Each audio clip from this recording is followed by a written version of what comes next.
ये मामला आ रहा है सामने और द्रौपदी मुर्मू जी की तरफ से अभी तक कोई इस पर टिप्पणी नहीं की गई है। आप एज ए सोशल एक्टिविस्ट कैसे देखते हैं? मैं इसे पूरे देश का अपमान मानता हूँ।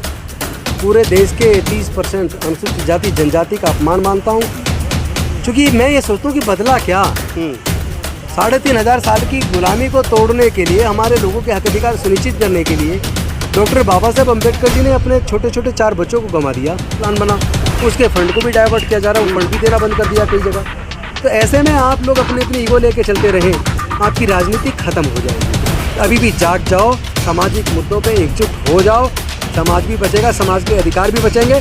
पूरा समाज आने वाले समय में आपको सबक सिखाएगा। या तो आप समाज की आवाज़ ईमानदारी से बनिए, उनकी आवाज़ बुलंद कीजिए, अपने सब लोगों को एकजुटता दिखाइए, और जो बड़ी बातें वो पहल करें, इन सबको एकजुट करें। बहुत सारे नाम से मैं इनको संबोधित कर सकता हूं, लेकिन मैं ये कह रहा हूं कि हमारे साथ राजेंद्र पाल गौतम है, जाना माना चेहरा है और आजकल वो सामाजिक आंदोलन चला रहे हैं। हाल ही में 1-2 दिन पहले आजकल सोशल मीडिया पर आज और कल से बड़ी एक तस्वीर वायरल हो रही है कि द्रौपदी मुर्मू एक मंदिर में गई थी और उनको वहाँ पूर्णतः प्रवेश नहीं करने दिया। इससे पहले चाहे रामनाथ कोविंद का मामला हो, चाहे जगजीवन राम का मामला हो, तमाम मामलों में एक बात देखी गई है कि आपको बड़ी कुर्सी, बड़ा ओहदा, बड़ा पद मिल जाएगा, लेकिन कहीं ना कहीं धार्मिक आधार पर आपका शोषण जो है वो लगातार जारी है।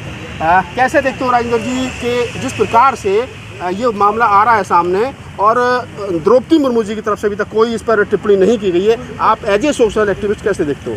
मैं इसे पूरे देश का अपमान मानता हूँ। पूरे देश के 30% अनुसूचित जाति जनजाति का अपमान मानता हूँ, क्योंकि मैं ये सोचता हूँ कि बदला क्या। 3,500 साल की गुलामी को तोड़ने के लिए, हमारे लोगों के हक अधिकार सुनिश्चित करने के लिए डॉक्टर बाबा साहेब अम्बेडकर जी ने अपने छोटे छोटे 4 बच्चों को गंवा दिया। जवानी में अपनी पत्नी माता रमाबाई को गंवा दिया, अपना पूरा जीवन जला दिया। मानवर कांसीराम साहब ने भी अपनी नौकरी छोड़ी, अपना घर परिवार छोड़ा, शादी नहीं की और पूरा जीवन समाज के हक अधिकार के लिए लगा दिया। तो आखिर बदला क्या? उसके बाद भी बाबू जगजीवन राम जी को भी मंदिर प्रवेश करने पर, मूर्ति के अनावरण पर अपमानित होना पड़ा, और आपसे पिछले राष्ट्रपति कोविंद जी को भी अपमान झेलना पड़ा, और अब द्रौपदी मुर्मू जी की जिस तरह की तस्वीरें देखने में आई है, ये दिल को चोट पहुंचाने वाली है। बड़ी कुंठा होती है। मैं सोचता हूँ कि जहाँ अपमान होता है, ऐसी जगह पर हमारे लोग जाते ही क्यों हैं? ऐसी कौन सी मजबूरी? वहाँ आपको मिलना क्या है? अगर अपमान ही मिलना है तो फिर बार बार अपमान झेलने के लिए क्यों जाते हैं ऐसी जगह हमारे लोग? एक सवाल है कि आम आदमी गांव में, देहात में, हाशिए पर रहने वाला आदमी जिसको ना तो धर्म की समझ है, ना शिक्षित है, और बिल्कुल मतलब एक तरीके से गरीब गुर्बत में वो जी रहा है, वो मंदिर में जाए, उसके साथ में ऐसा हो तो समझ में आती है कि उसको समझ नहीं है। लेकिन राष्ट्रपति तो बहुत बड़ा पद है, उसके बावजूद वो जा रहे हैं और अपमान कर रहे हैं और बोल तक नहीं रहे हैं। समाज आने वाले समय में इस बात का जवाब जरूर देगा, और मैं सभी अनुसूचित जाति जनजाति, पिछड़े वर्ग की जो और अल्पसंख्यकों की जो पॉलिटिकल पार्टी है, मैं उनसे कहना चाहता हूं कि क्या मिनिमम कॉमन प्रोग्राम बनाकर समाज के मुद्दों पर क्या आप लोग एकजुट होकर अपनी आवाज़ बुलंद नहीं कर सकते? क्या मजबूरी है? अपने अपने ईगो में आप सब खत्म हो जाओगे। ऑलरेडी प्राइवेटाइजेशन करके सरकारी नौकरियां हमारी ख़त्म कर दी, रिजर्वेशन ख़त्म कर दिया, एजुकेशन महंगा करके हमारे लोगों से पढ़ाई छीन ली, तो अब समाज में बचेगा क्या? प्राकृतिक संसाधनों में हिस्सेदारी, भागीदारी हमें मिल नहीं रही, और जो ट्राइबल सब प्लान, शेड्यूल कास्ट सब प्लान बना, उसके फंड को भी डाइवर्ट किया जा रहा है, वो फंड भी देना बंद कर दिया कई जगह। तो ऐसे में आप लोग अपनी ईगो लेके चलते रहें, आपकी राजनीति खत्म हो जाएगी। अभी भी जाग जाओ, सामाजिक मुद्दों पे एकजुट हो जाओ, समाज भी बचेगा, समाज के अधिकार भी बचेंगे। पूरा समाज आने वाले समय में आपको सबक सिखाएगा। या तो आप समाज की आवाज़ ईमानदारी से बनिए, उनकी आवाज़ बुलंद कीजिए, अपने सब लोगों को एकजुटता दिखाइए, और जो बड़ी पार्टी वो पहल करे इन सबको एकजुट करने की। ऐसी क्या मजबूरी है? क्या कहा है कि हम बिना बुलाए मेहमान को अंदर नहीं जाने देते हैं? मतलब वो राष्ट्रपति जो कह रहे हैं कि वो बिना बुलाए आए। वो है कौन? पुजारी है कौन? मालिक है क्या देश का? ये मंदिर का मालिक है वो? पुजारी मंदिर का मालिक है क्या? जो बुलाएंगे वही आएगा और फिर वो झाड़ू लगा के जाएगा। तो मैं समाज से कहना चाहता हूँ, समाज ऐसी जगह बिल्कुल बंद करे जाना, फिर देखते हैं पुजारी किसके दम पे चलेंगे। आपने कहा मंत्री जी अभी के जो बड़ी पार्टियां हैं शेड्यूल कास्ट की, उनको पहल करनी चाहिए। आपने बहुत सारे चाहे निजी क्षेत्र में आरक्षण की बात की हो और बहुत सारे मुद्दे यहाँ पर उठाए। क्या मजबूरी है? मैं पूछना चाहता हूँ, क्या मान्यवर कांसीराम साहब या उनसे भी पहले डॉक्टर बाबा साहेब अम्बेडकर जी का तो पूरा सब कुछ ही उन्होंने अपना लगा दिया, क्या उनकी कुर्बानी बर्बाद हो जानी चाहिए?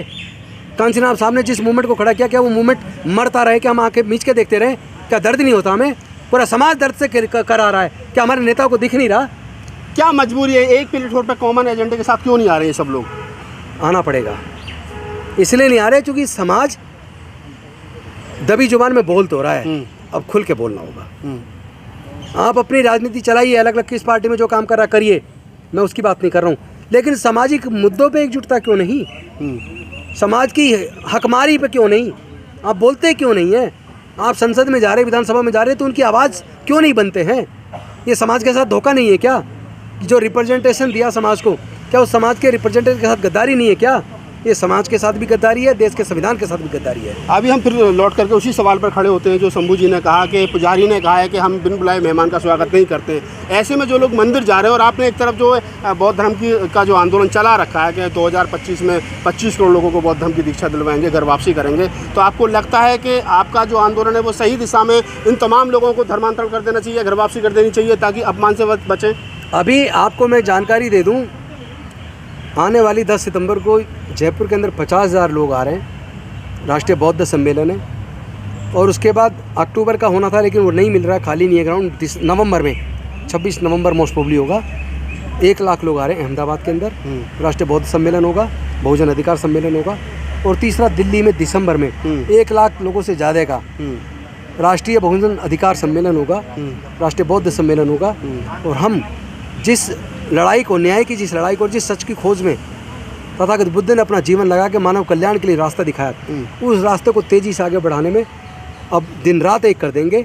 और हम उम्मीद करते हैं कि हमारे लोग ऐसी जगह पर जाना आने वाले समय में बंद करेंगे जहां उनको अपमान झेलना पड़ता हो। क्या आपको लगता है कि मतलब बौद्ध धर्म अपनाना ही आखिरी रास्ता है, इसके अलावा कोई दूसरा रास्ता नहीं है? पहले बौद्ध धर्म का मतलब जानिए। बौद्ध धर्म का मतलब है बुद्धि और ज्ञान पर आधारित वैज्ञानिक दृष्टिकोण से चलने वाला मार्ग, जिसमें सबका कल्याण है, जिसमें आप नशे से दूर रहने की बात करते हैं, व्यभिचार से दूर रहने की बात करते हैं, हिंसा से दूर रहने की बात करते हैं, झूठ से दूर रहने की बात करते हैं, मानव कल्याण की बात करते हैं, जिसमें सबका मंगल हो, सभी जीव सभी प्राणी खुश रहें।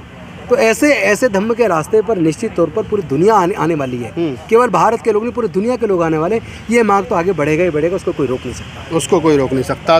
वीडियो कैसी लगी आप अपने कमेंट्स के माध्यम से हमें बता सकते हैं, और चैनल को लाइक, शेयर और सब्सक्राइब जरूर करें। धन्यवाद।